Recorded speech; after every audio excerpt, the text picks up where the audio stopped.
Big pass Tamil 9 அதிரடி double eviction. இந்த வாரம் வெளியேறுபவர்கள் யார் யார்? விஜய் டிவியின் பிக் பாஸ் தமிழ் சீசன் 9 நிகழ்ச்சியில் முதல் முறையாக ஒரே நேரத்தில் 2 போட்டியாளர்கள் வெளியேற்றப்பட்டுள்ளதாக தகவல் வெளியாகியுள்ளது. விஜய் பார்வதி, வாட்டர்மெலன் திவாகர், துஷார் உள்ளிட்ட 20 போட்டியாளர்களுடன் தொடங்கிய இதில் ஏற்கனவே நந்தினி, பிரவீன் காந்தி, அப்சரா, கலையரசன், ஆதிரை ஆகியோர் வெளியேறியுள்ளனர். சமூக ஊடக பிரபலங்கள் அதிகம் இருந்ததால் நிகழ்ச்சி சலிப்படைவதாக கருத்து நிலவியது. அதை சரிசெய்ய பிரஜின், சாண்ட்ரா, திவ்யா கணேஷ், அமித் பார்கவ் என 4 டிவி பிரபலங்கள் வைல்டு கார்டு என்ட்ரி மூலம் உள்ளே அனுப்பப்பட்டனர். இதனால் வீடு பரபரப்பானது.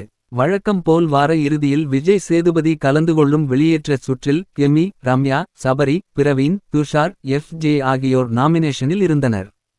ரசிகர்களின் வாக்குகள் அடிப்படையில் இந்த சீசனின் முதல் டபுள் எவிக்ஷனில் துஷார் மற்றும் பிரவீன் ஆகியோர் வெளியேறியுள்ளனர் என நம்பகமான வட்டாரங்கள் தெரிவிக்கின்றன. துஷார் முதல் வாரத்திலேயே கேப்டன் பொறுப்பை இழந்தவர். பிரவீன் சிறப்பாக ஆடுவார் என்று எதிர்பார்க்கப்பட்ட நிலையில் இருவரும் வெளியேறி இருப்பது பார்வையாளர்களுக்கு அதிர்ச்சியை ஏற்படுத்தியுள்ளது. இந்த எவிக்ஷன் எபிசோடு இன்று ஒளிபரப்பாகலாம் என எதிர்பார்க்கப்படுகிறது.